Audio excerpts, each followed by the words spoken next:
You're listening to Bottomshelf Bitcoin. This is episode 59. Relax.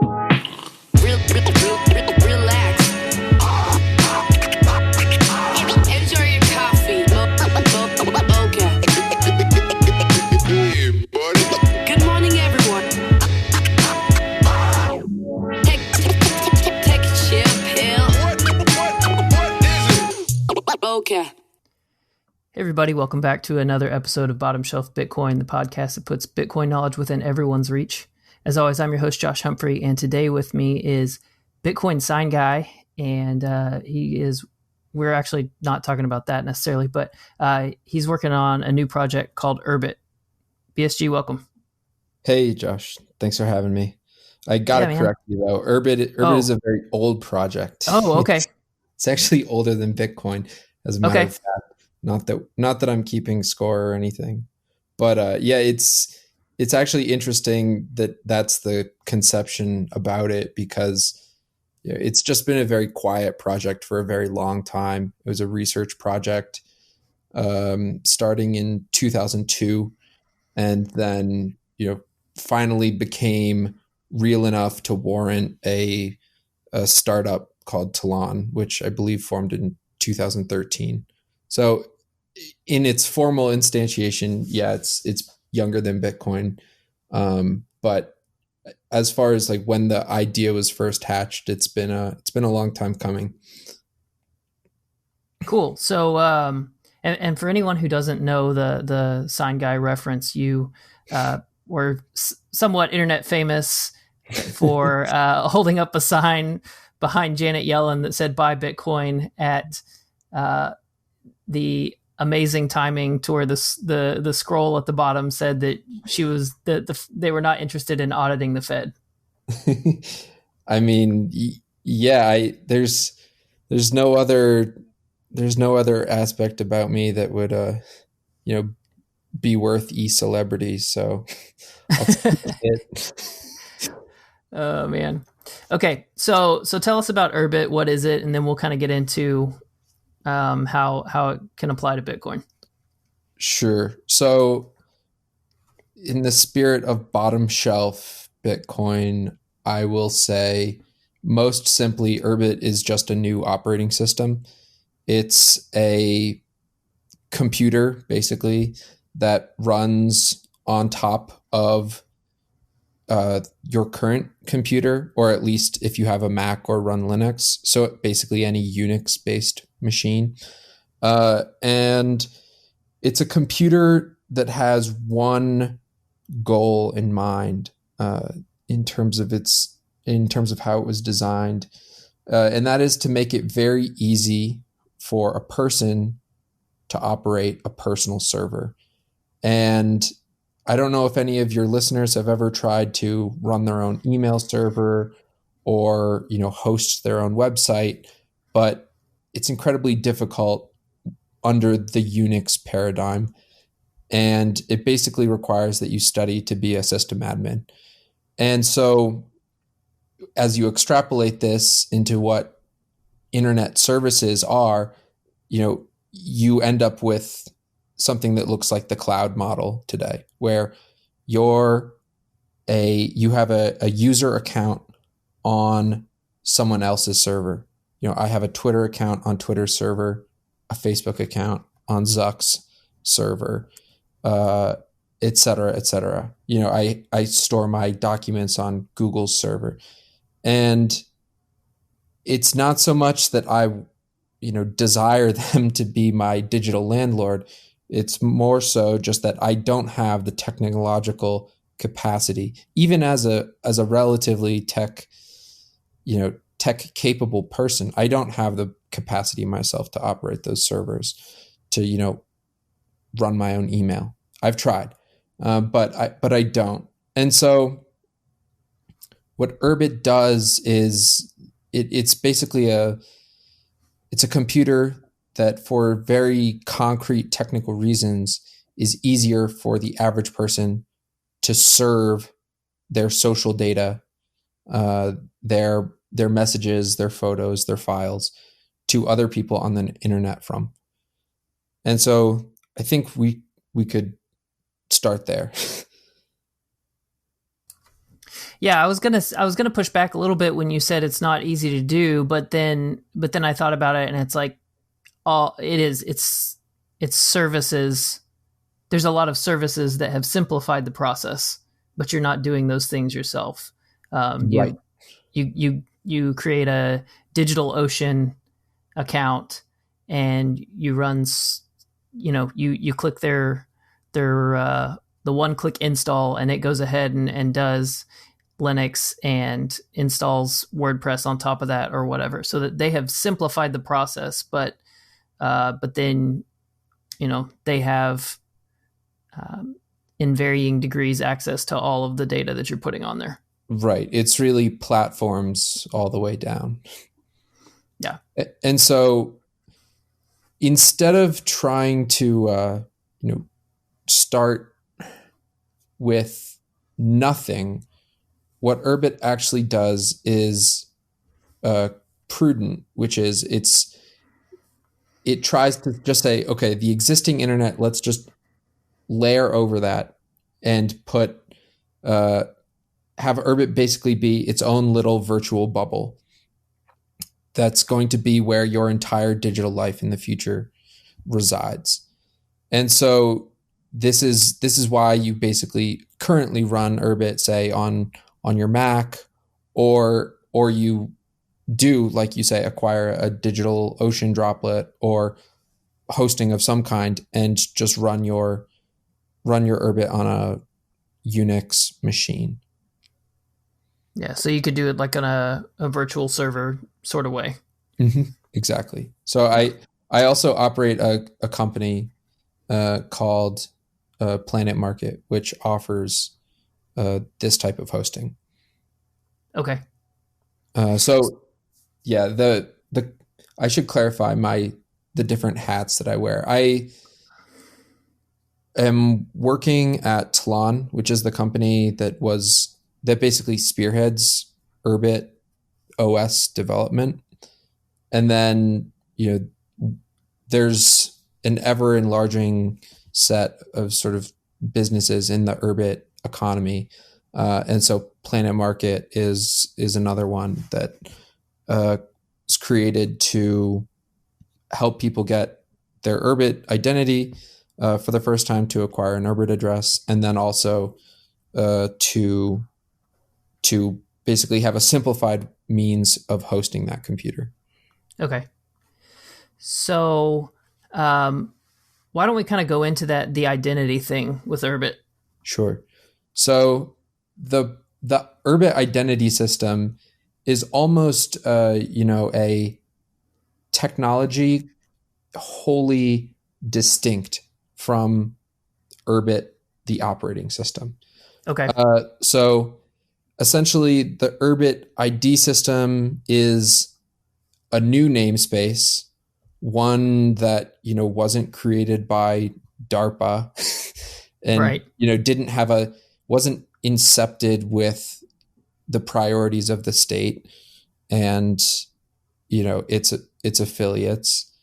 Can you go into that a little bit, because some people may not know the background there? Sure. So the internet began basically with the DoD collaborating with large research institutions throughout the country. This was like ARPANET, and essentially what it eventually evolved into was that the naming authorities for the internet, the people that get to say who the real Google is or who the real Facebook is, those institutions were, it was as centralized a genesis as could have been possible.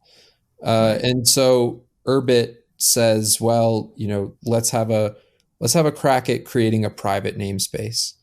And so there's 2 to the 32, I believe. Yeah, 2 to the 32 addresses, individual, end user addresses on the Urbit network, and that's approximately 4 billion. Each of those can be accessed through multiple devices. So if you take that into account.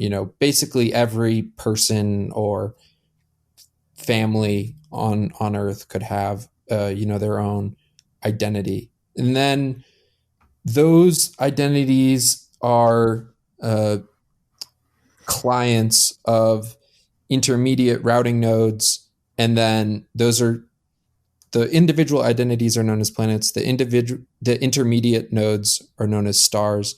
They're largely there to provide infrastructure, relations. And then lastly, there's the root nodes, which are akin to, I suppose, the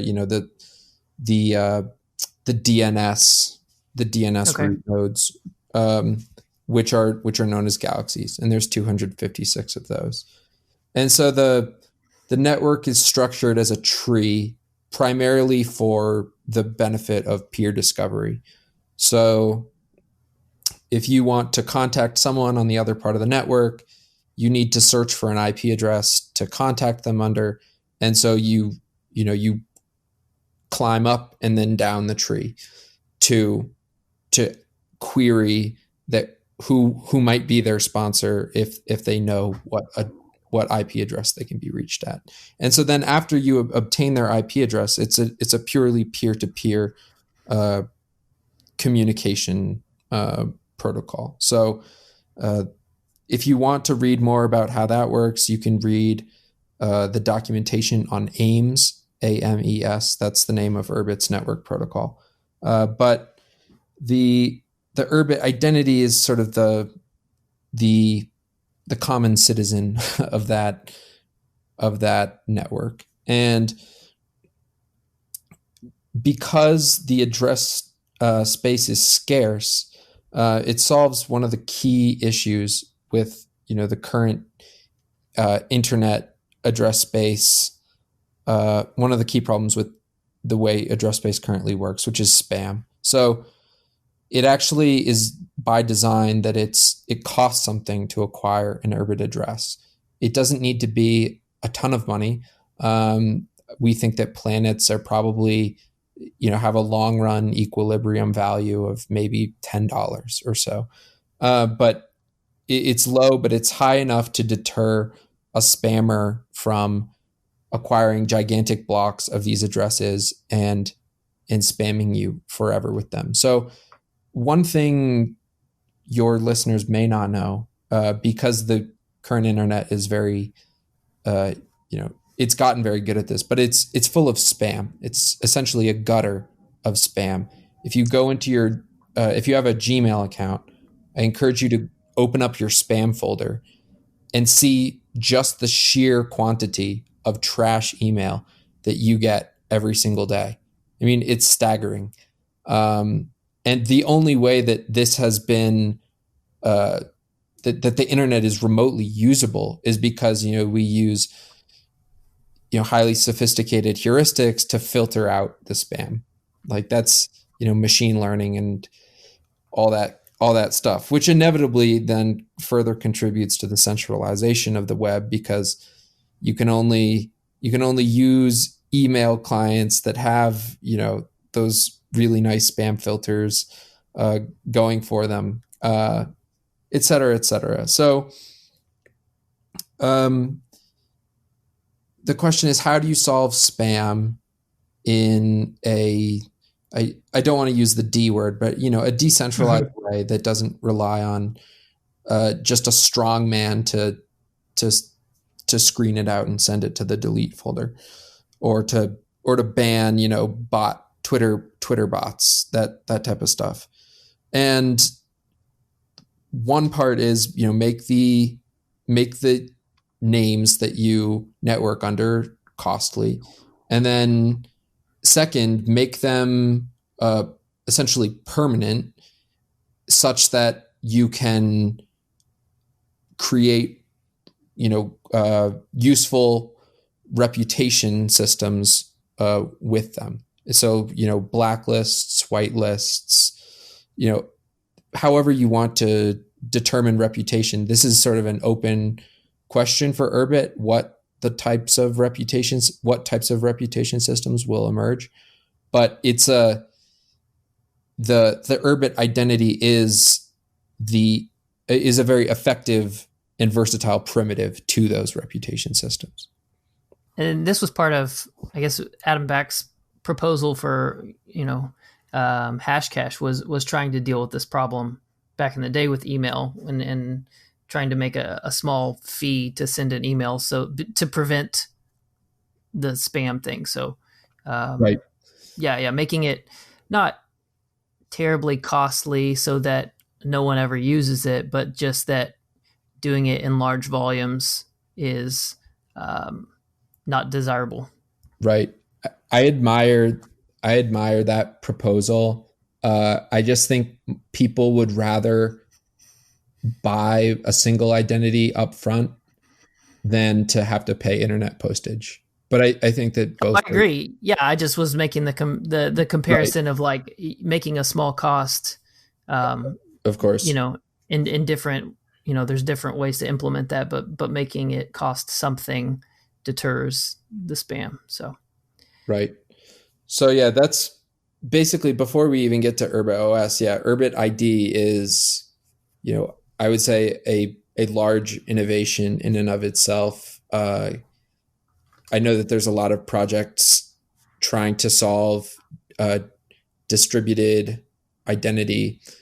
But I personally think that this one is good, particularly because of its connection with an entire computer that is capable of, operating your digital life.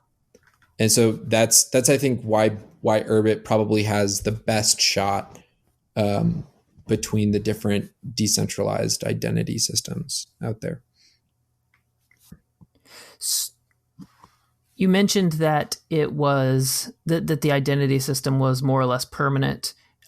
Does that mean then that where you host the computer, now I know we're kind of transitioning here from the identity system to the computer, does that mean that the computer needs to be hosted in the same place, or can it be moved? No. So the computer can be run anywhere. It's just that you need the identities are custodied currently on the Ethereum PKI. So it's basically governed by public key infrastructure who can send a message under a given network address, because you would need the networking keys for it to be able to like move it to a different to be able place. To be able to move it around, or just to have it booted. You need the private key, essentially. Gotcha. Okay. So let's move back then to the computer side of things, and you mentioned the Ethereum, and we'll get into that in a little bit, but my understanding is limited about it, but it's kind of like returning computing to being personal.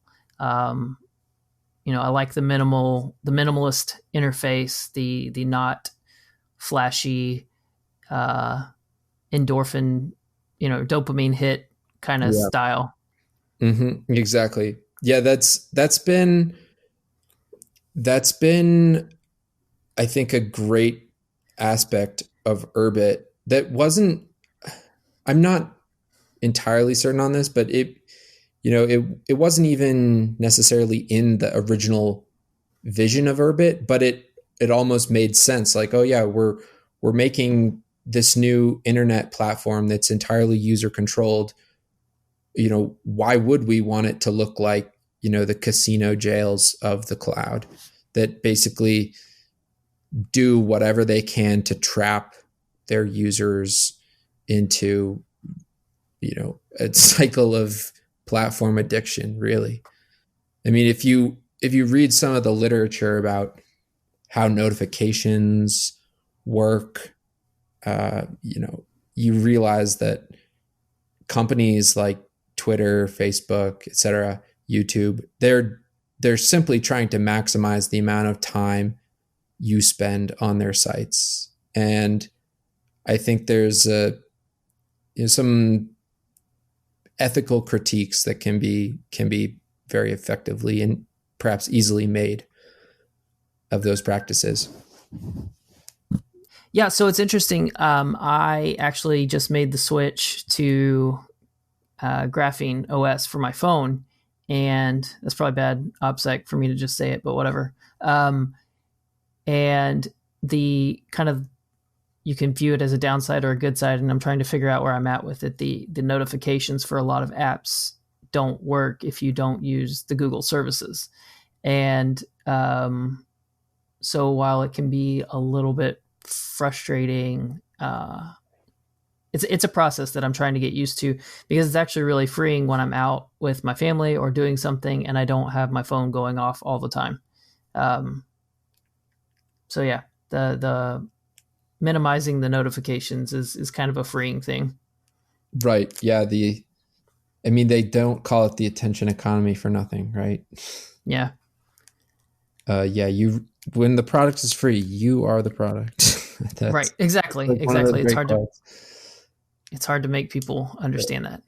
I forget who said that aphorism originally, but it's quite apropos to Urbit's vision. So what, let's go into what can you do, maybe what can you do currently, and what's kind of on the roadmap or the plan for what's possible with Urbit. And I understand that it's, when you're making something new, you can't always know what it will be used for, but what you guys foresee at least. Right. And just briefly, that is, I think, one of the key distinguishing factors about Urbit is that it is designed to be fully extensible by users in many ways. We don't know what people will want to build once they have, an uninterrupted canvas to make whatever types of web-enabled systems they want. Currently, we're starting with very basic things, primitive things like messaging, publishing, links sharing, sort of like a Hacker News style, links sharing stuff, collections. And then in the near term, we'll add microblogging. So Urbit will have sort of a Twitter, a Twitter clone, if you will. And then beyond this, my specific project at Urbit has been related to, the introduction of Bitcoin as the native currency of Urbit. So getting a Bitcoin wallet on Urbit, which is debuting at the end of this quarter, after it gets tested by some of my trusty maximalist friends. Shout out to Justin Moon, Yuri. I'm sorry I didn't ask your permission to mention your names, but I figure you guys are cool with it. And yeah, those guys and some others are going to help kick the tires, make sure we're doing things by the book. So once we get that Urbit Bitcoin wallet built, it'll be easy to basically pay someone directly to their planet name or their name in your contacts. And this is something we're super excited about because it makes sovereign usage of Bitcoin that much easier. It improves, I think, the UX of sovereign Bitcoin usage. I should mention that the wallet runs an SPV node in the browser. So you have, I guess, a heightened degree of sovereignty there versus a pure custodial wallet. And then we also finished a Bitcoin full node library for making RPC API calls. And so with this, you'll be able to do fully sovereign, Bitcoin transactions directly from your Urbit. And then the from there, basically with those two primitives, we'd like to basically build out commerce and finance on Urbit,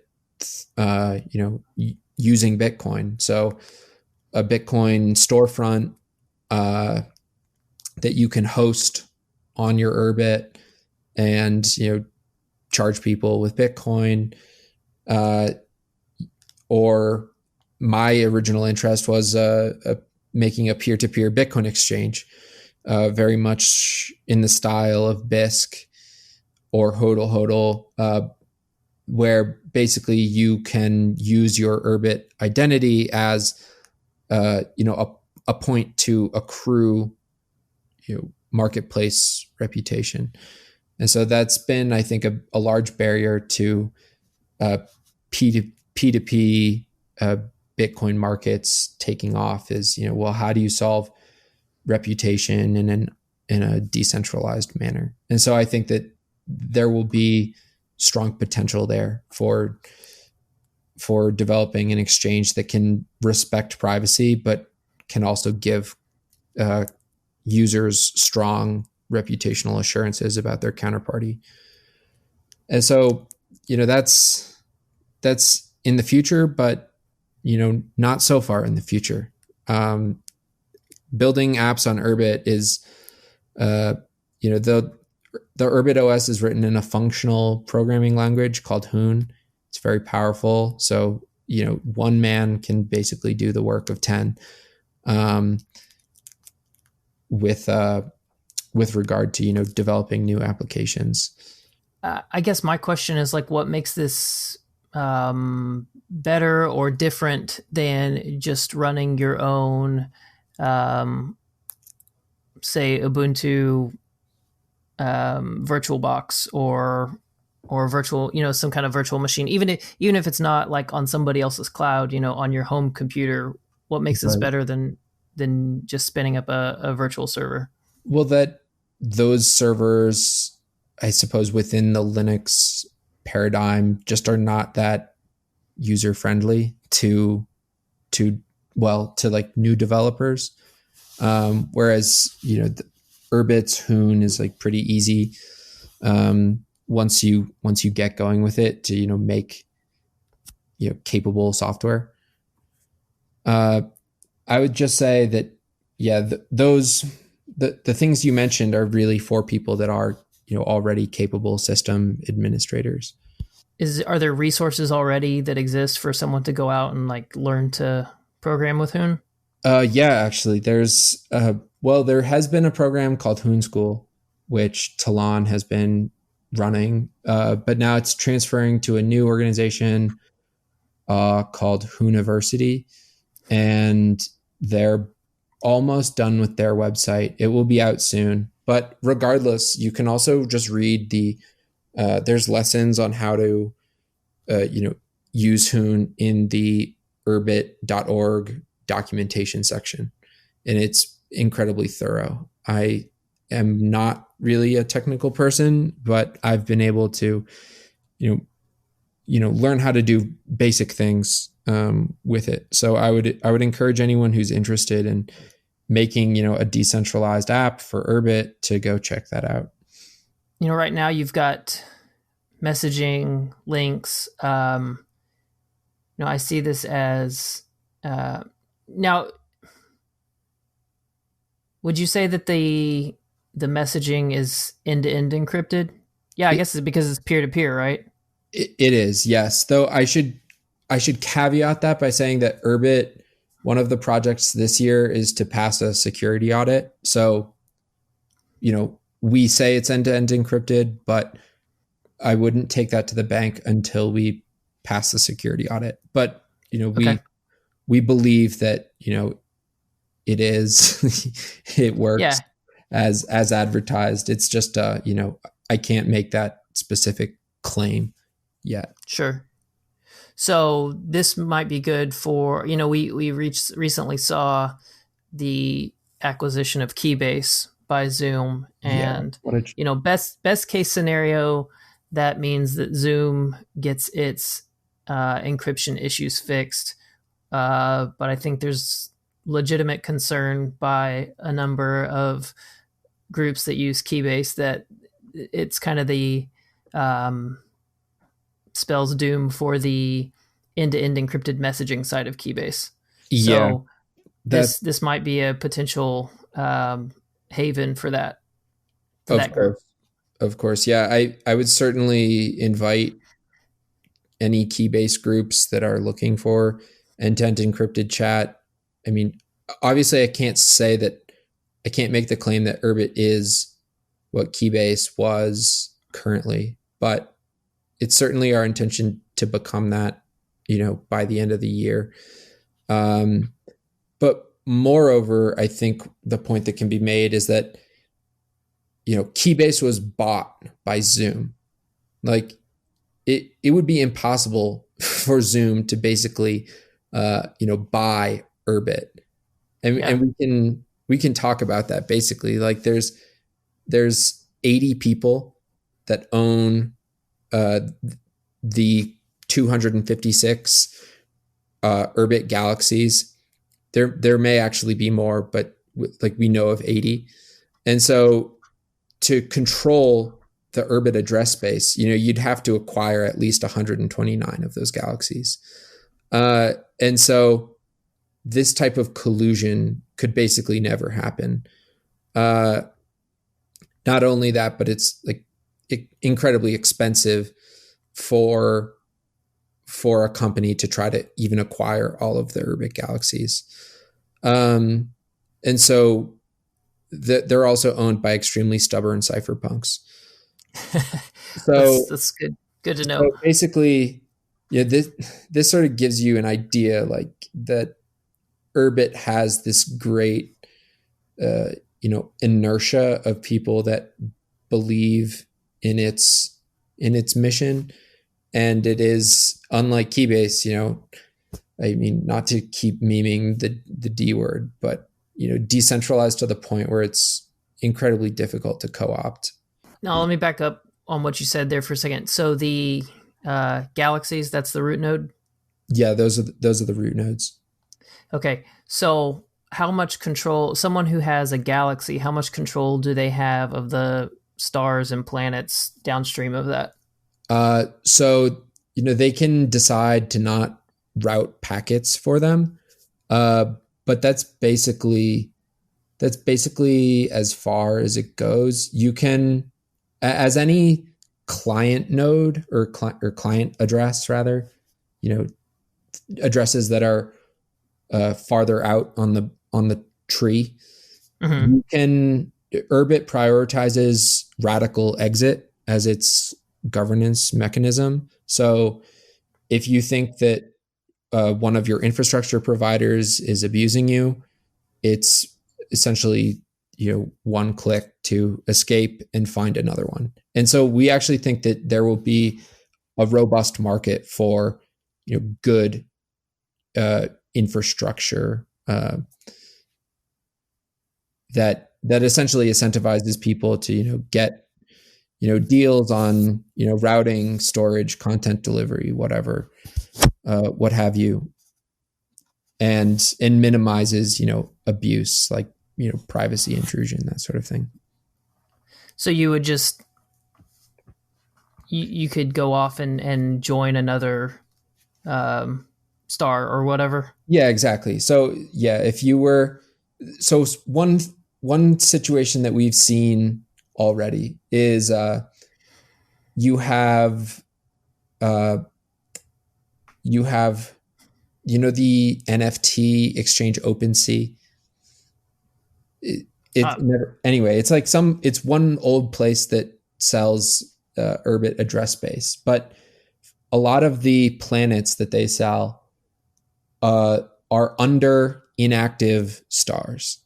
And so those inactive stars basically are not reachable to give that planet, their first sync to the network. Okay. And so what they've had to do is, release themselves from that relationship and find another. Gotcha. But it's, by design, it's like very easy to do.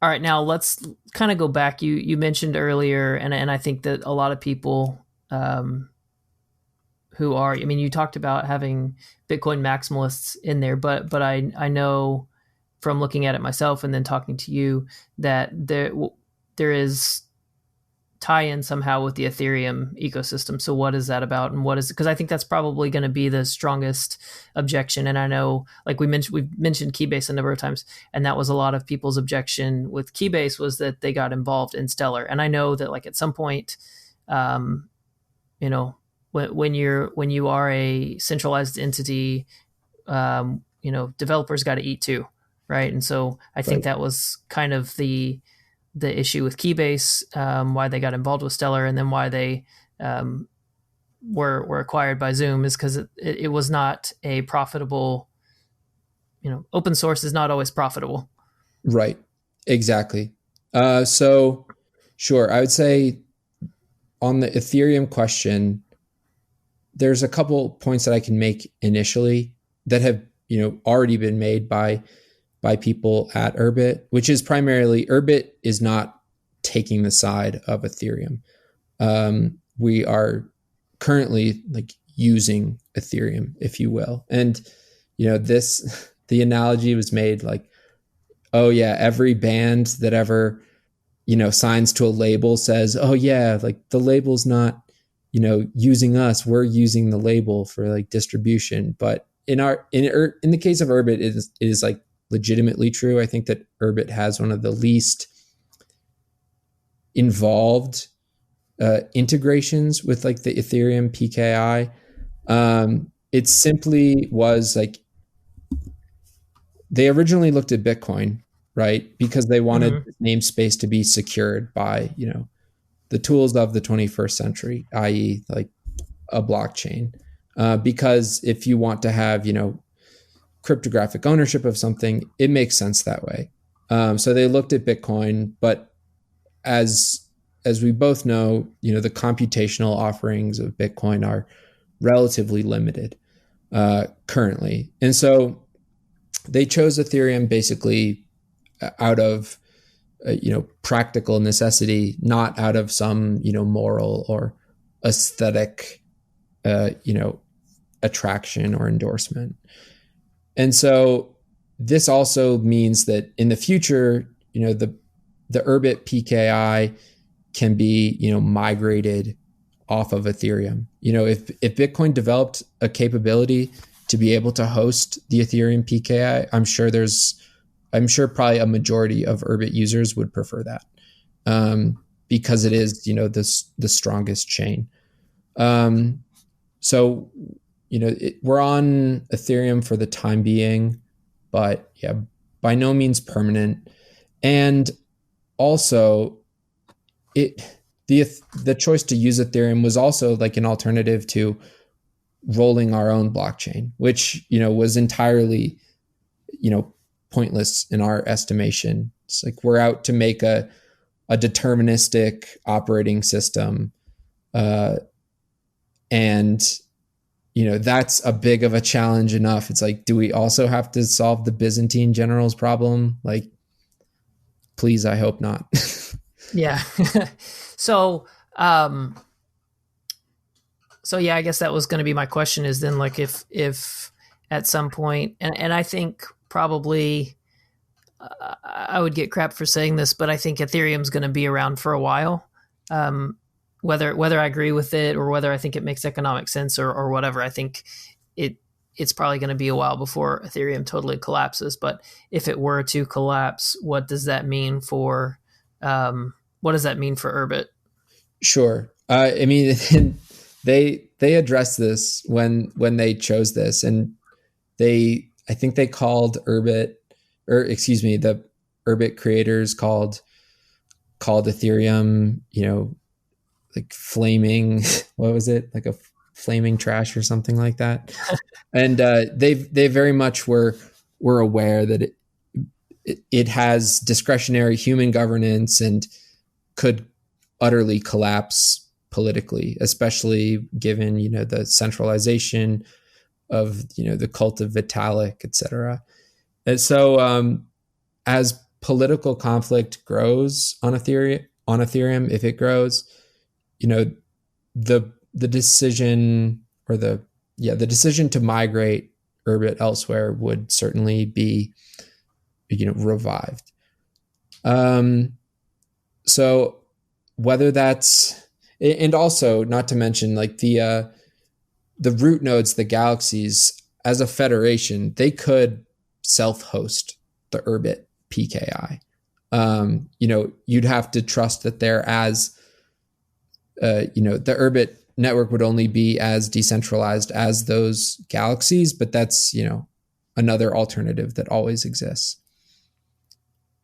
Could you do something like, I know there's talk, and I'm not really savvy in being able to explain the technical side of it, but where you anchor various states back to the Bitcoin blockchain or something along those lines?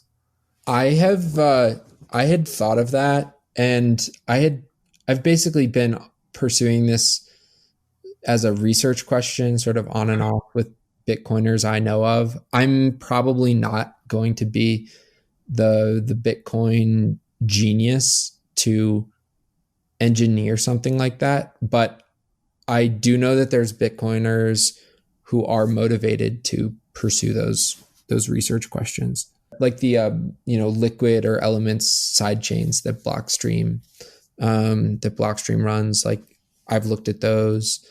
I'm just probably not the right person to make that evaluation. But I very much am in support of those who are. Yeah. Well, maybe somebody will hear this and come help out with that. Yeah, please, if that is something that interests you, please get in touch with me. There was something I was going to ask earlier when we were talking about the Bitcoin wallet. Oh, I know. You mentioned using the identities. Would that be something along the lines of like a oh gosh, what BIP is it? It's the one that's like for paynims. Oh, is that? I don't want to say that one. Hang on, let me look it up. Sure.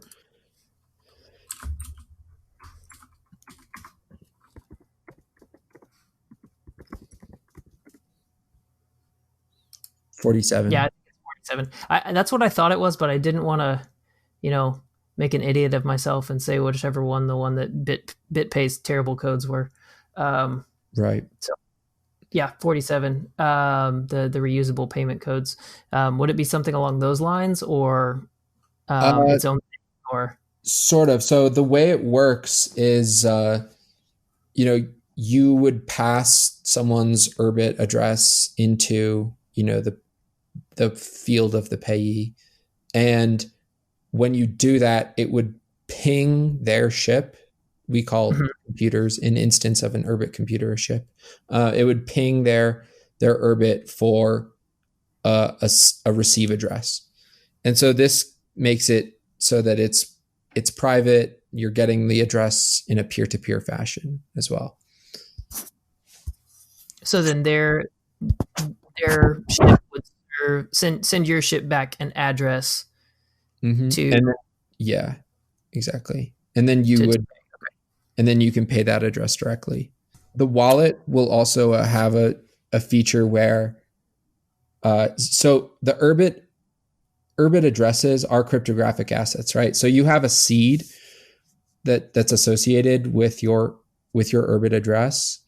And so you can actually derive, a Bitcoin XPub from that seed. So you can basically, Urbit can come with a baked in Bitcoin wallet. So that's option one. But then option two is we're using the Bcoin wallet backend. So you can also, use a hardware wallet. Okay. If you don't want to keep your coins on Urbit, which is right. And I reiterate, like, we're still in the sort of reckless hashtag reckless Yeah. type phase until we pass the security audit. And even then, I don't think that, people would use their Urbit for more than, to be their Bitcoin checking account Right. for at least some time. Maybe it would be their vault like in the future if we could, integrate stuff like multi-sig security. We'll have to see how, I guess, institutional take up of Urbit is. We are currently expanding the different Urbit APIs right now with a program called Airlock, which is basically designed to let other companies use Urbit essentially as a service. But that's still a ways off. So what I see, Urbit being good for in the near future is, being a sort of Venmo, or a Cash App for, Bitcoin directly, or being a place to host or purchase things from an online store in Bitcoin, sort of a hub for all of that. And then the peer-to-peer exchange thing for acquiring Bitcoin, obviously. Yeah.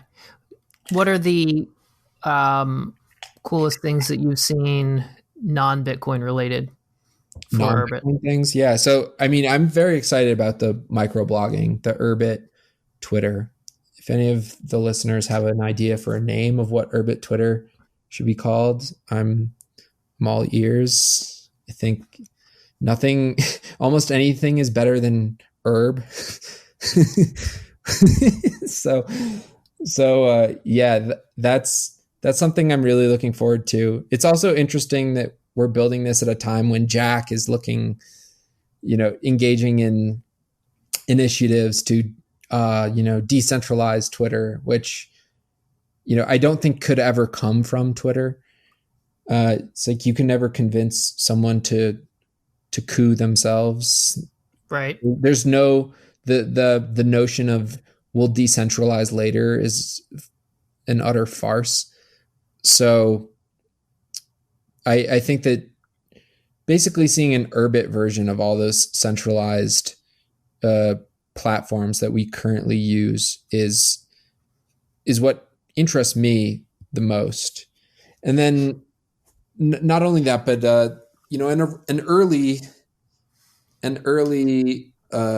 notion of Urbit was that we could also be an API aggregator for those cloud services while people are still, using them. So that'll be interesting to see if those projects could exist. We'll know Urbit has won when, Facebook Messenger, when Facebook makes their Facebook Messenger app for Urbit. You know what I mean? Yeah. So it's sort of like a bidirectional, the sort of bidirectional integrations are probably going to be, I don't know, it's interesting indicators of, the traction. When you say the API aggregator, what does that look like? So I mean, we have our iPhones, right? And it's one system, but we still have an app for every single service that we use, and they all have their own streams of notifications. They all have their own interfaces. It's like, what if you could designate the type of interface that you wanted to receive all of your content through? Oh, okay. And so that's one thing that relates to when I say Urbit is extensible. Urbit does not need to have, there's no one look of Urbit, or at least there won't be. Right now, we have Tlon puts out OS 1, which is, the first real user facing like implementation of Urbit. But there's tons of crazy ways that you could order an Urbit system from an interface standpoint. You could have a more colorful, visually baroque design pattern. You could stick with the minimalist, very sort of almost austere, but sort of the calm computing thing that we've created at Talon. Undoubtedly, companies will come in and try to turn Urbit into the casino jail for whatever their implementation is. But I certainly don't think that would be incredibly popular.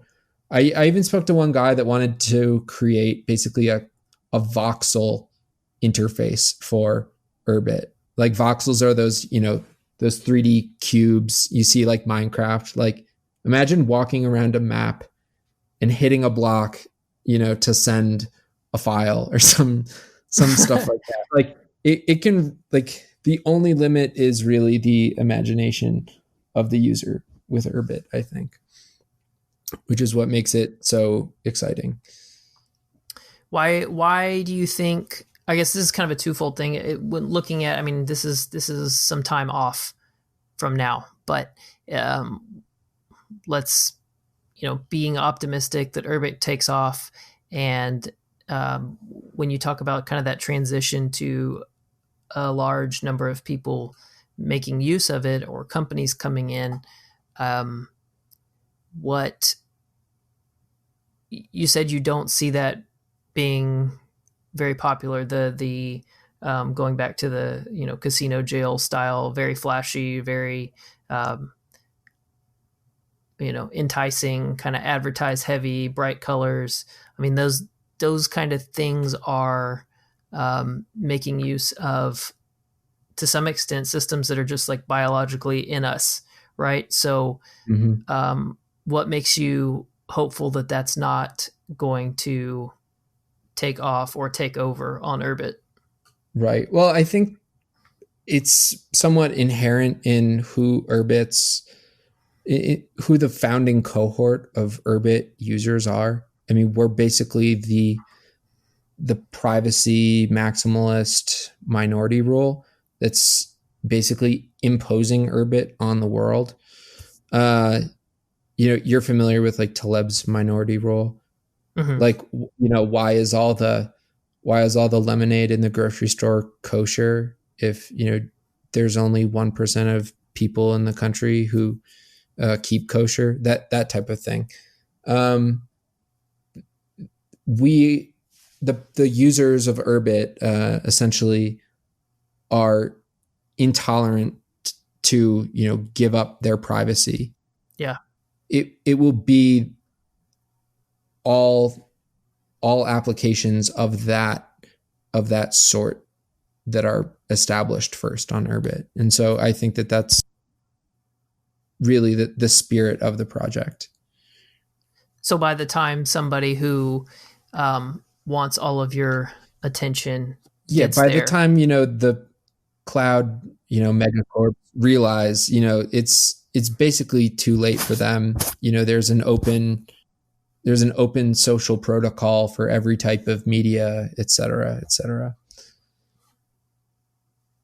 So then my other question when you were talking about Twitter is, Mastodon exists and there are people who use it, but I don't think a lot of people use it compared to the amount of people that use Twitter.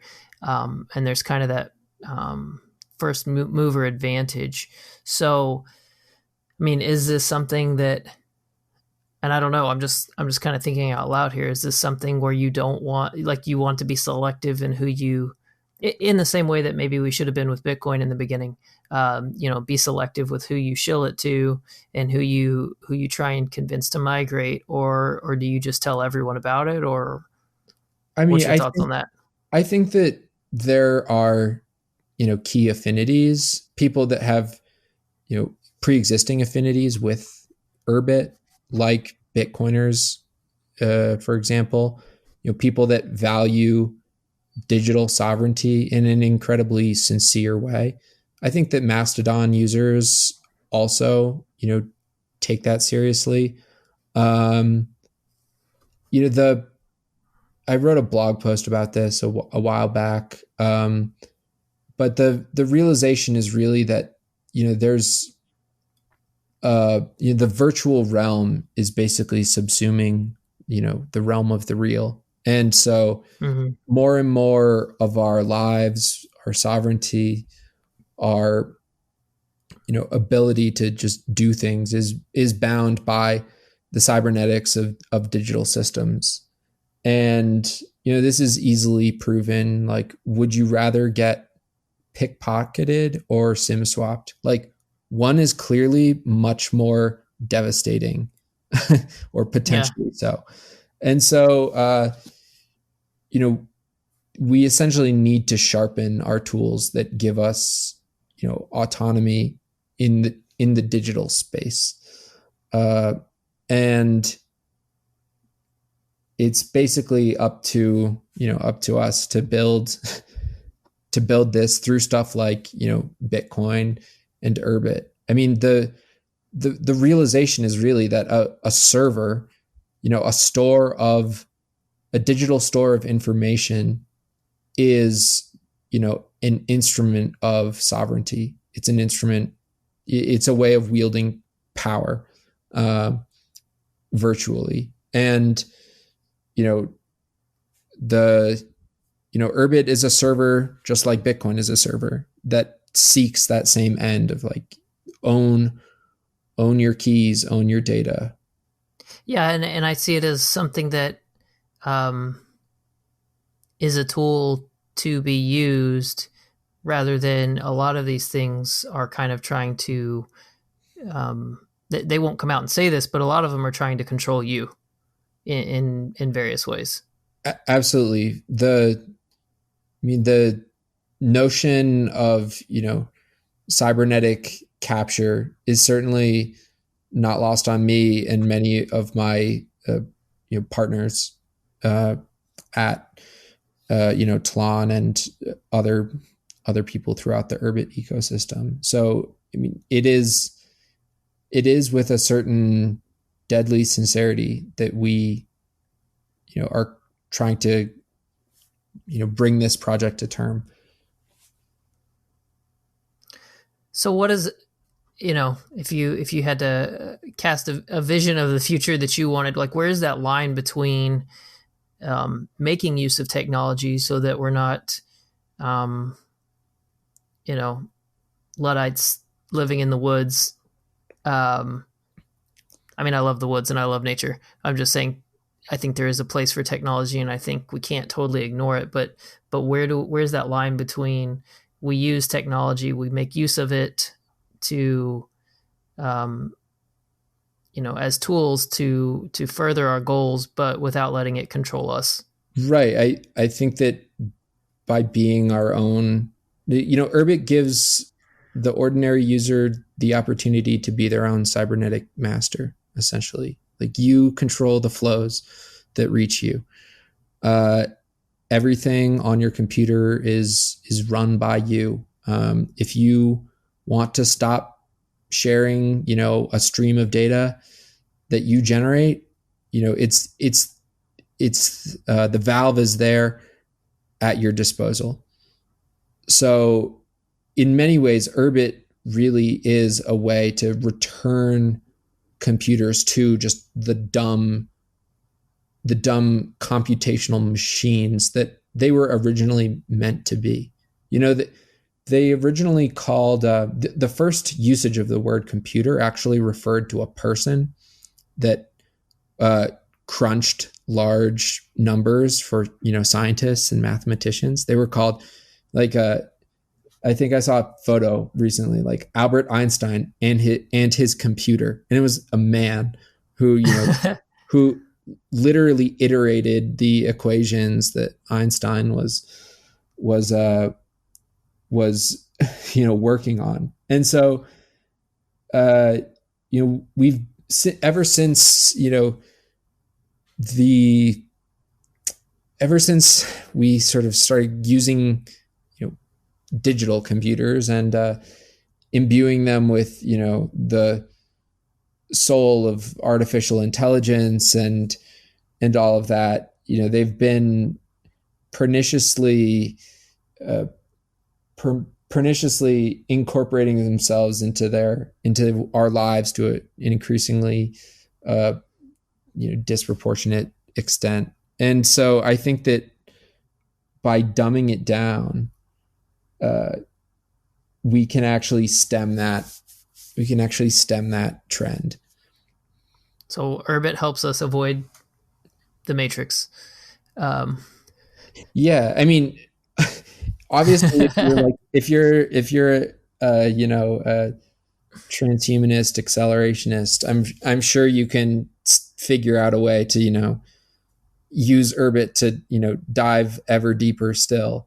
And now you're like, you can hash your romantic consent on the blockchain and shit like that. But I think for the average user, it's just returning the computer to its rightful place as a simple tool in our lives that we use to engage in commerce, keep in touch with people, through just basic correspondence, maybe make a spreadsheet, maybe advertise our thing. But it doesn't need to be this combine that consumes our soul. Awesome.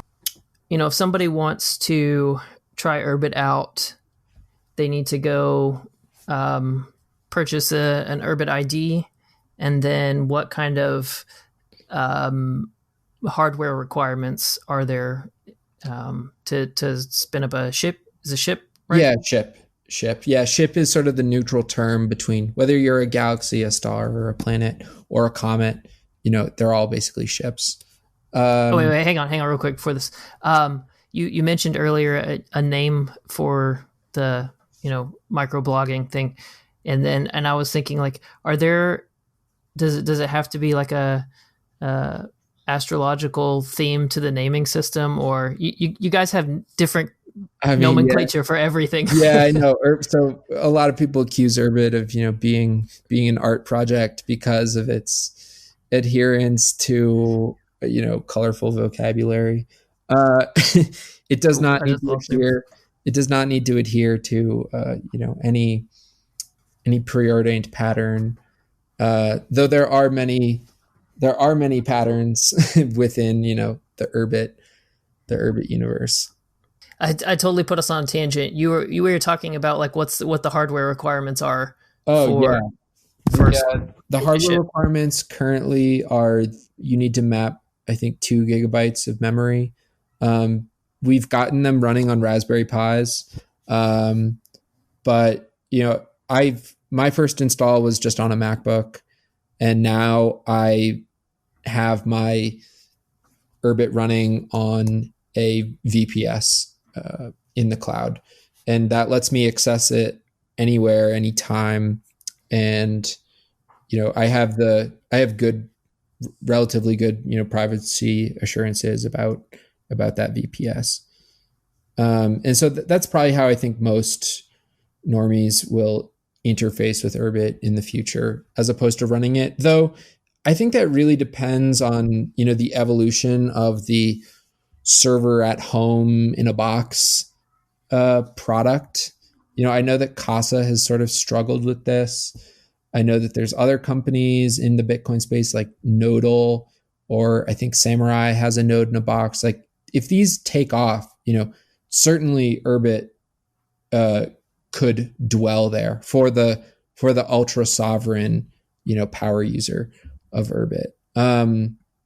Maybe more likely that the majority of us will, find an Urbit hosting provider like Planet Market, or Tlon in the future will do hosting, and I'm sure many others.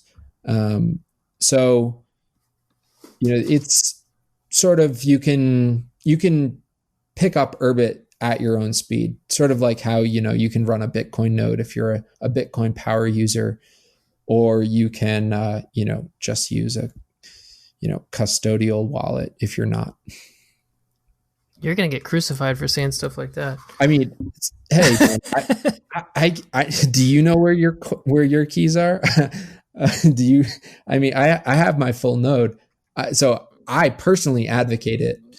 I'm just saying it's No, I know. I'm giving you a hard time. The option is left up to the user. It's at least flexible. Yeah. No, I'm just giving you grief. No, I mean, and hey, look, the grief is the whole point. Where Bitcoin is a social movement. So it's like if we don't commit ourselves to affecting these cultural sea changes, why even bother? Yeah. So when you purchase an ID, does that someone may have told me, does that have to be done with Ethereum, or how can people purchase the IDs? There are some places that sell them for Ethereum. I think Urbit Live sells for Ethereum.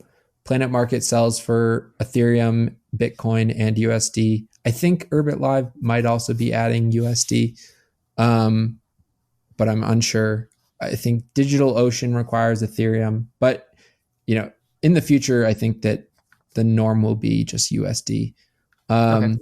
Though, because I love you and I value your users not having to pay to test Urbit out. Like, I'll get you a stack of Urbit planets, and you can distribute those to your users. So we're still sort of we're still in the faucet days of Urbit, if you will. The faucet days, man. Yeah. So like,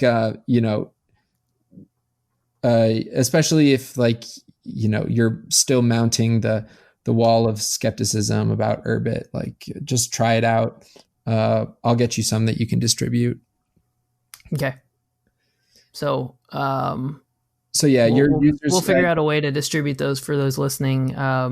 It will probably not just be like, free reign to first come first serve. There'll probably be maybe a vetting process of what you're hoping to do with it. But yeah, I mean, skeptics welcome. I just Of course, yeah. I mean, they're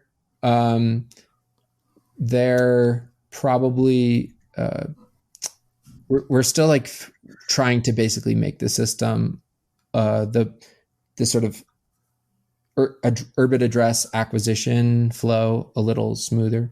So yeah, we'll get those to you soon. You could probably just like hand them out on Twitter or something like that. Cool. Okay. How can people keep up with development of Urbit and what you're doing with the Bitcoin side of it and all of that? Sure. So my Twitter is at Bitcoiner, like like Bitcoiner.